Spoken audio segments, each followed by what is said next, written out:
ಮೊದಲಿನ ಆರತಿನ ನಾನು ಈಗಲೂ ಪ್ರೀತಿಸ್ತೀನಿ. ನಿಷ್ಕಲ್ಮಶ ಹೃದಯರು ಸೂರ್ಯವ್ರನ್ನ ನಾನು ಈಗಲೂ ಪ್ರೀತಿಸ್ತೀನಿ. ಅಂದರೆ ಈಗ ನಾನು ಸರಿ ಇಲ್ಲ ಅಂತನಾ? ಮೊದಲಿನ ಆರತಿ ಅಂದರೆ ಈಗ ನನಗೇನಾಗಿದೆ? ಮಾತು ಬೇಡ, ಡಿವೋರ್ಸ್ ಕೊಡಿಸಿ ಮೇಡಮ್ ಪ್ಲೀಸ್.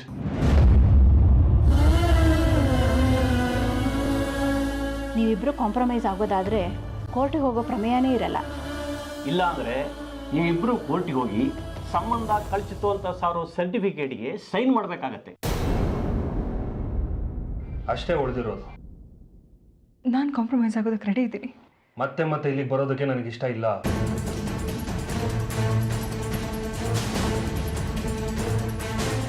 ಯಾವುದೇ ಕಾರಣಕ್ಕೂ ಆರತಿ ಸೂರ್ಯ ಇಬ್ರು ಮೀಟ್ ಮಾಡಬಾರ್ದು. ಸೂರ್ಯ ಅವ್ರ ನಿರ್ಧಾರ ಅಚಲವಾಗಿರೋ ಕಾರಣ ಡಿವೋರ್ಸ್ ಆಗ್ಬೋದು ಅಂತ ನಾವು ರೆಕಮೆಂಡ್ ಮಾಡ್ತೀವಿ.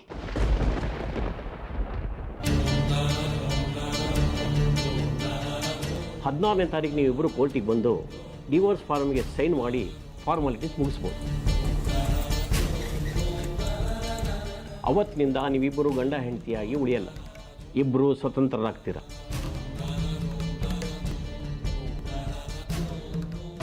ನೋ, ಅವರಿಬ್ರು ಬೇರೆ ಬೇರೆ ಆಗಬಾರದು.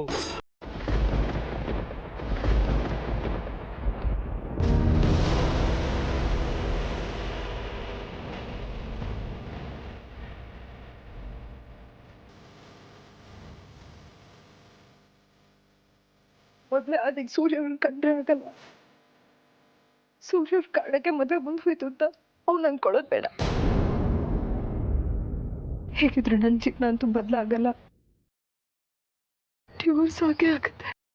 ಆಗಲ್ಲ ಆಂಟಿ.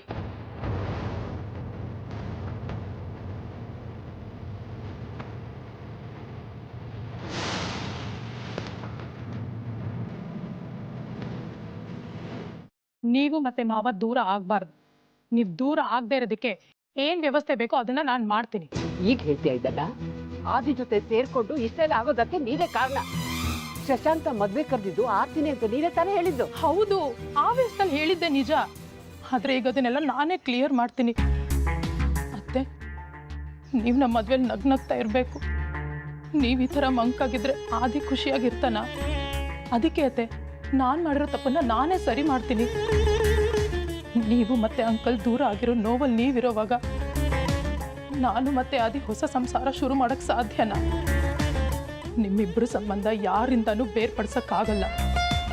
ನಿಮ್ಮಿಬ್ರದ್ದು ಒಂದೇ ಉಸಿರು ಅಂತ ಇಡೀ ಜಗತ್ತಿಗೆ ತೋರಿಸ್ತೀನಿ ಅಂತ. ಅಂಕಲ್ ಹತ್ರ ನಾನು ಮಾತಾಡ್ತೀನಿ, ಕೈ ಮುಗಿತೀನಿ, ಕಾಲಿಗೆ ಬೀಳ್ತೀನಿ, ಬೇಡ್ಕೋತೀನಿ. ಒಟ್ನಲ್ಲಿ ನಿಮ್ಮಿಬ್ರು ಡಿವೋರ್ಸ್ ಆಗಬಾರ್ದು. ಹಾಗೆ ಮಾಡ್ತೀನಿ ಆಂಟಿ ನಾನು.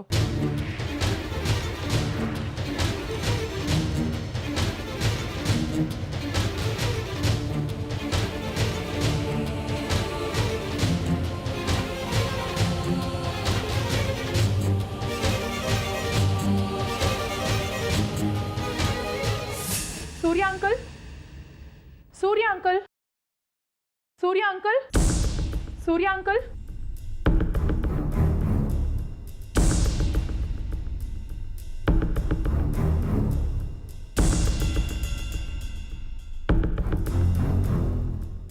ಸೂರ್ಯ ಅಂಕಲ್, ಸೂರ್ಯ ಅಂಕಲ್. ನೀನು ಯಾಕಮ್ಮ ಬಂದೆ ಮತ್ತೆ?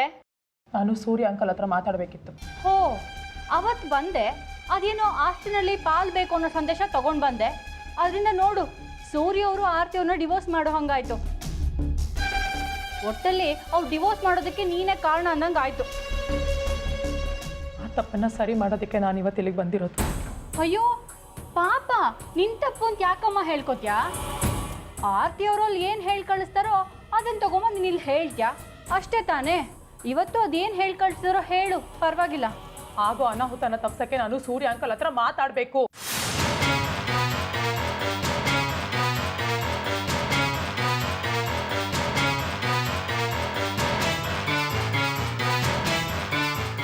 ಸೂರ್ಯ ಅಂಕಲ್, ನಾನು ನಿಮ್ಮ ಹತ್ರ ಮಾತಾಡಕ್ಕೆ ಒಂದು ಅವಕಾಶ ಮಾಡಿಕೊಡಿ ಪ್ಲೀಸ್. ನಿಮಗೆ ಎಷ್ಟೋ ವಿಷಯ ಕ್ಲಾರಿಫೈ ಮಾಡ್ಬೇಕು ನಾನು. ಏನು ವಿಷಯ? ಏನು ಕ್ಲಿಯರ್ ಮಾಡಬೇಕು? ನಾನೇ ಮಾಡಿರೋ ಅವಘಡಗಳು, ನನ್ನ ಸ್ವಾರ್ಥಕ್ಕಾಗಿ ಆಗಿರೋ ಅಪರಾಧಗಳು. ನೇರವಾಗಿ ಮಾತು ಬೇಕು ನನಗೆ.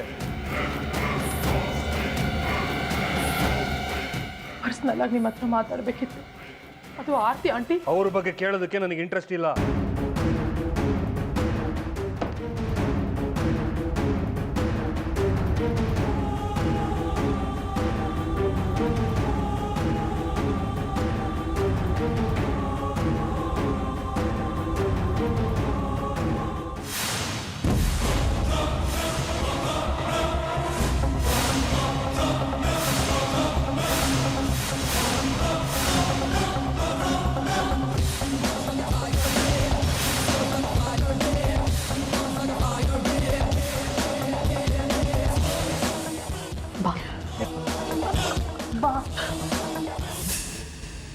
ಹೇಳಿ ಶೋಭಮ್ಮ.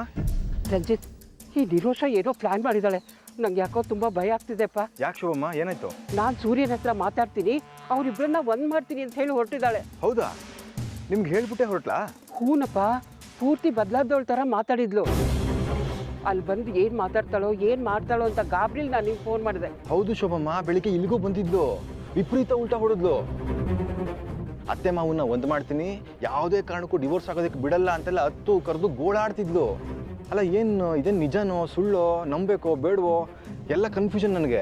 ಸ್ವಲ್ಪ ಹುಷಾರಾಗಿ ಗಮನಿಸು. ಅವಳೇನಾದರೂ ಕಿತಾಪತಿ ಮಾಡಿ ತಲೆಗೆ ತಂದರೆ ಮದುಮಗಳು, ನಾವು ಏನು ಹೇಳೋ ಹಾಗೂ ಇಲ್ಲ. ನೀವೇನು ಟೆನ್ಷನ್ ಆಗ್ಬಿಡಿ ಶೋಭಮ್ಮ, ಇಲ್ಲಿ ನಾನು ಇರ್ತೀನಿ, ಎಲ್ಲ ಗಮನಿಸ್ತೀನಿ. ಪರಿಸ್ಥಿತಿ ವಿಕೋಪಕ್ಕೆ ಹೋದ್ರೆ ಮಧ್ಯಾಹ್ನ ಹೋಗ್ತೀನಿ. ಹಾಗೆ ಮಾಡು. ಆ ಅರ್ಪಿತಾ ಬೇರೆ ಅಲ್ಲೇ ಇದ್ದಾಳೆ. ಬೇರೆ ಏನಾದರೂ ಷಡ್ಯಂತ್ರ ಇದ್ರೆ ಇಬ್ರು ಒಂದಾಗ್ಬಿಡ್ತಾರೆ. ಶೋಭಮ್ಮ, ಒಂದು 5 ನಿಮಿಷ ಮತ್ತೆ ಮಾಡ್ತೀನಿ ರೀ. Okay okay. ಬಾ ನೀನು.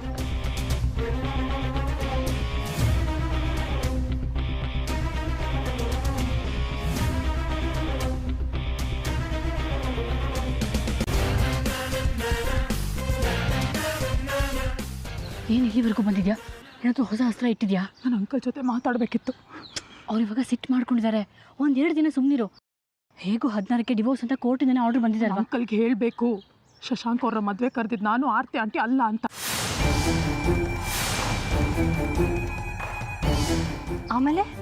ಆಮೇಲೇನು? ಅವ್ರಿಗೆ ಆಂಟಿ ಮೇಲಿರೋ ತಪ್ಪು ಭಾವನೆ ಹೋಗಬೇಕು. ಅದರಿಂದ ಏನಾಗುತ್ತೆ ಹೇಳೆ?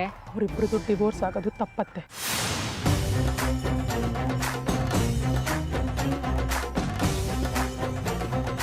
ತಲೆಗಿಲೆ ಕೆಟ್ಟಿದ್ದೇನೆ. ಏನ್ ಮಾಡಕ್ ಹೊರಟಿದ್ಯಾ? ಆರ್ತಿ ಆಂಟಿ ಸೂರ್ಯ ಅಂಕಲ್ನ ಒಂದು ಮಾಡಕ್ಕೆ ಹೊರಟಿದ್ದೀನಿ. ನಿನ್ ಬುದ್ಧಿಗಿಷ್ಟು ಕುಂಬಾರಂಗ್ ವರ್ಷ ಆದ್ರೆ ದೊಣ್ಣೆ ನಿಮಿಷ ಅಂದಂಗೆ ನಿಮ್ ತಂದೆ ಗೊತ್ತಾದ್ರೆ ಏನಾಗುತ್ತೆ? ಯಾರಿಗಾದ್ರೂ ಗೊತ್ತಾಗ್ಲಿ, ಏನಾದ್ರೂ ಆಗ್ಲಿ ಅರ್ಪಿತಾ, ಅವರಿಬ್ರು ಒಂದಾಗೋದಕ್ಕೆ ನನ್ನ ಕೈಲಾದ ಪ್ರಯತ್ನ ನಾನು ಮಾಡ್ತೀನಿ.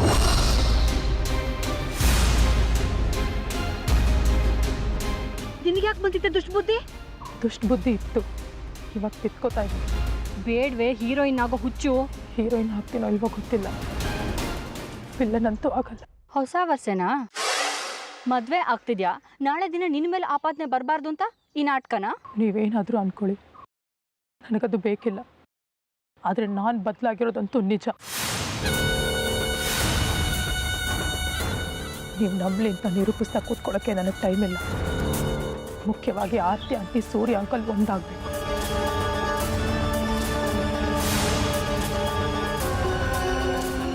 ಅಂಕಲ್ ಮನಸ್ಸಲ್ಲಿರೋ ವಿಷ ಕರಗಬೇಕು. ಅಲ್ಲಿವರೆಗೂ ಅವ್ರ ಹಿಂದೆನೇ ಸುತ್ತುತ್ತಾ ಇರ್ತೀನಿ, ಭೂತದ ಥರ. ಇವತ್ತು ಮುಖ ಕೊಡದೆ ಮಾತಾಡದೆ ಇರಬಹುದು, ಆದರೆ ಅಂಕಲ್ಗೆ ಸತ್ಯ ಹೇಳಿ ಒಳ್ಳೇದಾಗೋ ಹಾಗೆ ಮಾಡೇ ಮಾಡ್ತೀನಿ.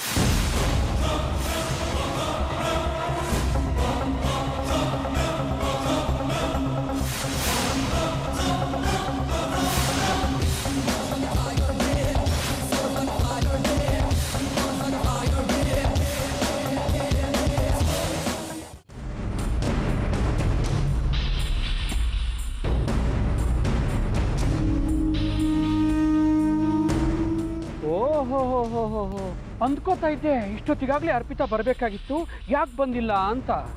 ಇದೇನಿದು? ಗನ್ ಹಿಡಿಯೋ ಕೈಯಲ್ಲಿ ಹೂವು ಹಣ್ಣು? ಬದಲಾವಣೆ ಜಗತ್ತಿನ ನಿಯಮ. ಮಗಳ ಮದುವೆ, ಅಪ್ಪನ ಜವಾಬ್ದಾರಿಗಳಿರ್ತಾವಲ್ಲ. ಓಹೋ, ಬೀಗತನಕ್ಕೆ ರೆಡಿ ಆಗಿದ್ದೀರಾ ಅಂತ ಆಯ್ತು. ನಾಳೆ ಅದು ಮಗಳ ಮನೆ, ಹೋಗೋದು ಬರೋದು ಇದ್ದೇ ಇರ್ಬೇಕಲ್ಲ. ನೋಡ್ರಪ್ಪ, ಆರ್ತಿ ಅವ್ರ ಭಾಗ್ಯನ. ಅಲ್ಲಿ ಸೂರ್ಯ ಅವ್ರನ್ನ ಬಿಡ್ತಿದ್ದಾರೆ, ಇಲ್ಲಿ ಮಗನ್ ಮದುವೆ. ಒಟ್ಟಲ್ಲಿ ಸಂಭ್ರಮ ಪಡೋದಕ್ಕೆ 2 ವಿಷಯ. ಮಗನ ಮದುವೆ ಅನ್ನೋದು ಯಾರಿಗಿರಲ್ಲ? ಇನ್ನು ಡಿವೋರ್ಸು ಆದಾಗ ತಾನೇ ನೋಡ್ಕೊಳ್ಳೋಣ. ಇದೇನಿದು ಚಿದಂಬರಂ, ನಿಮ್ಮ ಮಾತಿನ ದಾಟಿನೇ ಬದಲಾಗ್ತದೆ. ಅಪ್ಪ ಮಗಳು ಇಬ್ರು ಸೇರಿ ನನ್ನ ವಿರುದ್ಧನೇ ಪಿತೂರಿ ಮಾಡ್ತಿದ್ದೀರಾ ಅಥವಾ ಇಬ್ರು ಬೇರೆ ದಾರಿ ನೋಡ್ಕೊಂಡ್ರಾ? ಇಲ್ವಲ್ಲ, ಮನೆ ವಿಷಯ ಹೊರಗಿನವ್ರ ಬಾಯಿಗೆ ಬಿದ್ದಾಗ ಬೇಜಾರಾಗತ್ತೆ ಅಷ್ಟೇ. ಅಂದ್ರೆ ನಾನು ಹೊರಗಿನವಳ? ಹಾಗಲ್ಲ, ನಿನಗೆ ಸುದ್ದಿ ಬಂದಿರೋದು ಹೊರಗಿನವರಿಂದ ತಾನೆ. ಆ ವಿಷಯ ಬಿಡಿ, ಹಾಳಾಗಿ ಹೋಗ್ಲಿ. ಈಗ ನಮ್ಮ ಮುಂದಿನ ಹೆಜ್ಜೆ ಏನು? ಅಲ್ಲಿ ಗಂಡ ಹೆಂಡತಿ ಇಬ್ರು ಜಗಳ ಆಡ್ಕೊಂಡು ದೂರ ಆಗ್ತಾರೆ. ಸೂರ್ಯ ಒಂಟಿಯಾಗಿ ನರಳ್ಬೇಕಾ? ಆರ್ಥಿಕತೆ ಏನು? ನೋಡು ಅರ್ಪಿತಾ, ಅದಕ್ಕೆ ತುಂಬ ಸಮಯ ಇದೆ. ಅದರಲ್ಲಿ ನಿನ್ನ ಪಾತ್ರ ಏನೋ, ನೀನೇನು ಮಾಡಬೇಕು ಅನ್ನೋದನ್ನ ಹೇಳಿ ಕಳಿಸ್ತೀನಿ. ಈಗ ಸದ್ಯಕ್ಕೆ ನಾನು ಮಗಳ ಮದುವೆಯಲ್ಲಿ ಬ್ಯುಸಿಯಾಗಿದ್ದೀನಿ. ಬಾಯ್.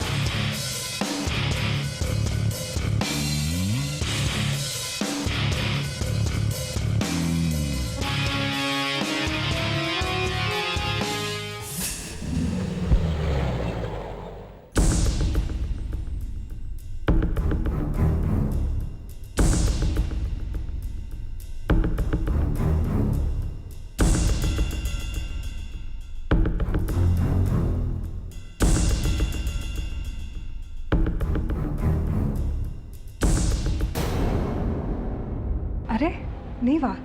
ಬನ್ನಿ ಒಳಗೆ. ನಿರೋಷ, ನಿಮ್ಮ ತಂದೆ ಬಂದಿದ್ದಾರೆ. ದಿರೋಷ ಇಲ್ಲ ಕಡೆ, ಶಾಪಿಂಗ್ ಹೋಗಿದ್ದಾಳೆ. ಚಿದಂಬರಂ ಅವರು ಕೂತ್ಕೊಳ್ಳಿ. ನಮಸ್ಕಾರ. ಚಿದಂಬರಂ ಅಂತಿದ್ದೀರಾ? ಬೀಗ್ರೆ ಅನ್ನಿ. ನಾವು ಹಾಗೆ ಕರೀದೇ ಹೋದ್ರು ನೀವು ನಮ್ಮ ಬೀಗ್ರೆ. 16ಕ್ಕೆ ಮದುವೆ ಗೊತ್ತು ಮಾಡಿದ್ದೀರಾ ಅಂತ ಗೊತ್ತಾಯಿತು. ಹೌದು, ನಾನು ನಿಮಗೆ ಫೋನಿಗೆ ಟ್ರೈ ಮಾಡಿದ್ವಿ, ರೀಚ್ ಆಗಿಲ್ಲ. ಹೌದು, ನಾನು ಬಿಸ್ನೆಸ್ ಟ್ರಿಪ್ಗೆ ಹೊರಗೆ ಹೋಗಿದ್ದೆ, ಹಾಗಾಗಿ ಸಿಕ್ಕಿರ್ಲಿಕ್ಕಿಲ್ಲ. ನಾನು ನಿರೋಷ ಫೋನ್ ಮಾಡಿದಾಗ ಹೇಳಿದ್ಲು.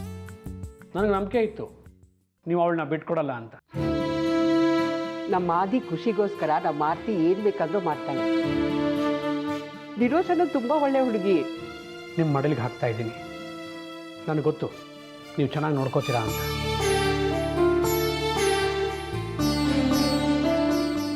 ತಾಂಬೂಲ ತಗೊಳ್ಳಿ. ಈ ಫಾರ್ಮಾಲಿಟೀಸ್ ಎಲ್ಲ ಬೇಕಾಗಿರಲಿಲ್ಲ. ಹಾಗಂದ್ರೆ ಹೇಗೆ? ಗಂಡಿನ ಕಡೆಯವರು ನೀವು. ಇದೇನು? ಸಣ್ಣ ಕಾಣಿಕೆ, ದಯವಿಟ್ಟು ಬೇಡ ಅನ್ಬೇಡಿ. ದುಡ್ಡು ಖಂಡಿತ ಬೇಡ. ಪ್ಲೀಸ್ ಸ್ವೀಕರಿಸಿ. ಹಾಗೆ ನೋಡಿದರೆ ಹೆಣ್ಣು ಹೆತ್ತವನು ನಾನು. ಪೂರ್ತಿ ಜವಾಬ್ದಾರಿ ನಾನೇ ತಗೊಂಡು ಮದುವೆ ಮಾಡಬೇಕಾಗಿತ್ತು. ನಿಮ್ಮ ಮಗಳು ನಮ್ಮ ಮಗಳು ಅಂತ ಈ ಮನೆ ಕಾಲಿಟ್ಟಾಗಲೇ ನಾವು ಒಪ್ಕೊಂಡಿದ್ದೀವಿ. ಅವಳ ಸಂಪೂರ್ಣ ಜವಾಬ್ದಾರಿ ನಮ್ಮದು. ಮದುವೆ ಖರ್ಚು ವೆಚ್ಚ ಹೇಗೋ ಹೊಂದಿಸ್ಕೊಂಡಿದ್ದೀವಿ. ನನ್ನ ಮಗನ ಮದುವೆ ಇನ್ನೂ ಹೊರೆ ಅಲ್ಲ. ಅಷ್ಟು ಮೀರಿ ಬೇಕು ಅಂತ ಅನಿಸಿದ್ರೆ ನಾವೇ ನಿಮ್ಮನ್ನು ಕೇಳ್ತೀವಿ. ಆದರೆ ದಯವಿಟ್ಟು ಈಗ ಈ ದುಡ್ಡು ಬೇಡ. ಈಗ ನಾವು ಅದನ್ನು ತೊಗೊಂಡ್ರೆ ವರದಕ್ಷಿಣೆ ಲೆಕ್ಕ ಆಗೋಗುತ್ತೆ. ಪ್ಲೀಸ್, ನಮ್ಮ ಸ್ವಾಭಿಮಾನಕ್ಕೆ ಪೆಟ್ಟು ಕೊಡಬೇಡಿ. ಆಯಿತು.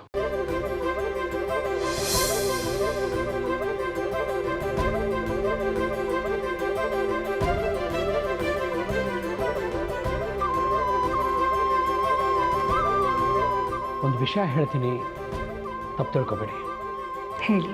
ನನ್ನ ಮಗಳು ನಿಮ್ಮ ಮನೆ ಸೊಸೆ ಆಗೋಳು. ನಿಮ್ಮ ಮನೆ ಮರ್ಯಾದೆ ಬಾಧ್ಯತೆ ನನಗೂ ಸೇರಿದ್ದು ಅನ್ನೋ ಕಾರಣಕ್ಕೆ ಹೇಳ್ತಾ ಇದ್ದೀನಿ. ಅಂತ ಮರ್ಯಾದೆ ಹೋಗುವಂಥದ್ದು ಏನಾಗಿದೆ?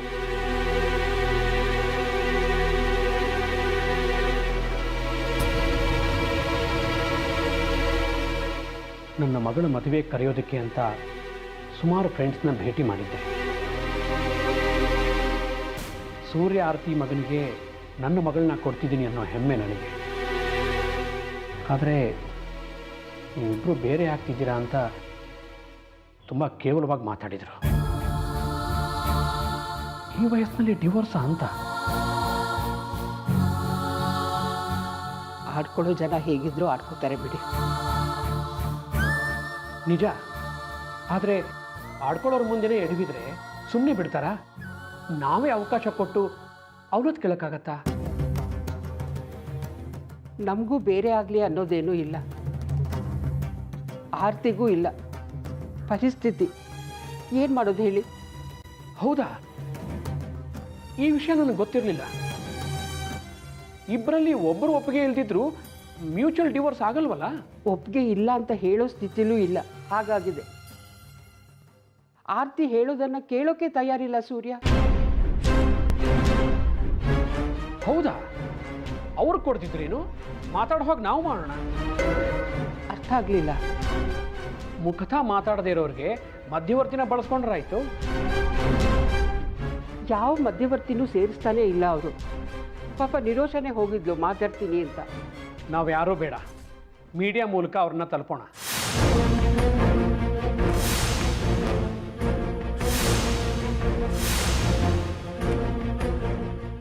ಮೀಡಿಯಾನ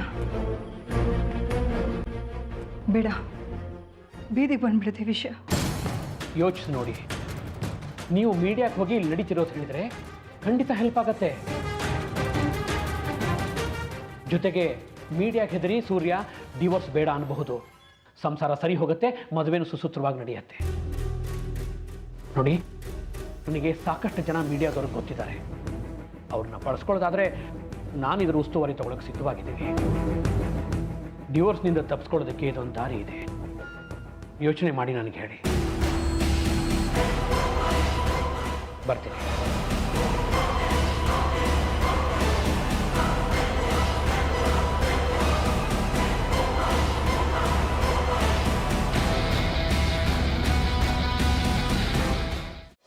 ಹಲೋ, ಹಾಂ ಹೌದು, ಸೂರ್ಯ ರಾಜಶೇಖರ್ ಅವ್ರ ಮನೆಯೇ.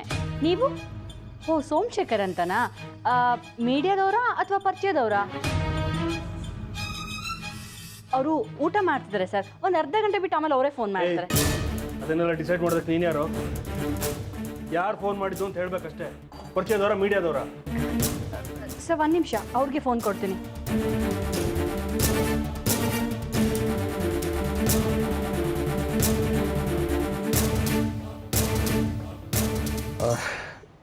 ಸೋಮಶೇಖರ್, ನಮಸ್ಕಾರ. ಹಾಂ, ಸಾರಿ, ಫೋನ್ ತಗೊಂಡವ್ರಿಗೆ ನೀವು ಯಾರು ಅಂತ ಗೊತ್ತಾಗಲಿಲ್ಲ. ಪರವಾಗಿಲ್ಲ. ಹೇಗಿದ್ದೀರಿ? ಹಾಂ, ಚೆನ್ನಾಗಿದ್ದೀನಿ, ಫಸ್ಟ್ ಕ್ಲಾಸ್. ಮಗನ ಮದುವೆ ಅಂತೆ ಕೇಳಿ ತುಂಬ ಖುಷಿ ಆಯಿತು. 16ನೇ ತಾರೀಕು ನಿಮ್ಮನ್ನು ಕರೆಯೋನಿದ್ದೆ. Thank you very much sir.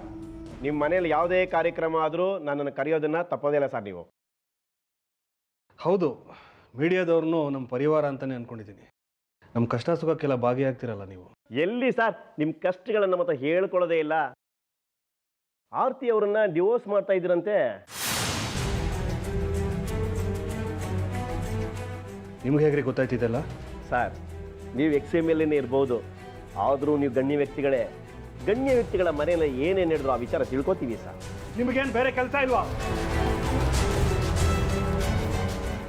ನಮ್ಮನೆ ಡಿವೋರ್ಸ್ ಆಗುತ್ತೆ, ಮದುವೆ ಆಗುತ್ತೆ, ಇನ್ನೊಂದಾಗುತ್ತೆ. ಅದನ್ನ ಕಟ್ಕೊಂಡು ನಿಮ್ಗೇನಾಗಬೇಕು? ಮದುವೆಗೆ ಬಂದು ಚೆನ್ನಾಗಿ ತಿಂದು ಹೋಗಿ. ಡಿವೋರ್ಸ್ ವಿಚಾರ ಯಾಕ್ರಿ ನಿಮ್ಗೆ? ಯಾವನಿಗೆ ಬೇಕಾದ್ರೂ ಪ್ರಚಾರ ಮಾಡ್ಕೊಳ್ರಿ, ನಾನು ಹೆದ್ರಲ್ಲ. ಯಾವನಿಗೆ ಬೇಕಾದ್ರೂ ಹೇಳ್ಕೊಳ್ಳಿ, ಯಾವನ್ ಹೇಳಿದ್ದು ಡಿವೋರ್ಸ್ ಅಂತ. ಸರ್, ತಾಳ್ಮೆ, ಯಾಕೆ ಹಿಂಗೆ ಕೂಗಾಡ್ತಾ ಇದ್ದೀರಿ? ನಾನು ಹೀಗಾರಿ ಮಾತಾಡೋದು? ನಿಮ್ಮೆಲ್ಲರೂ ಒಬ್ಬೊಬ್ಬರನ್ನ ಹೇಗೆ ಬಯಲಿಗೆ ಎಳಿತೀನಿ ನೋಡ್ತಾ ಇರಿ ನನ್ನ. Relax sir. ಸಾರಿ, ಡ್ಯಾಡಿ ಸ್ವಲ್ಪ ಟೆನ್ಷನ್ ಇದ್ದಾರೆ, ಅವ್ರಿಗೆ ಹುಷಾರಿಲ್ಲ. ಸ್ವಲ್ಪ ಕಾಮ್ ಆದ್ಮೇಲೆ ನಾನೇ ಕಾಂಟ್ಯಾಕ್ಟ್ ಮಾಡಿಸ್ತೀನಿ. ಪ್ಲೀಸ್ ಸರ್, ಇದನ್ನ ಪರ್ಸ್ನಲ್ ಆಗಿ ತಗೊಳ್ಬೇಡಿ. ವೈಯಕ್ತಿಕ ವಿಷಯ ಹೊರಗೆ ಬರ್ದೇ ಇರಲಿ ಪ್ಲೀಸ್. ಛೇ ಅಂತ ಉದ್ದೇಶ ನಂದಲ್ಲ ಸರ್.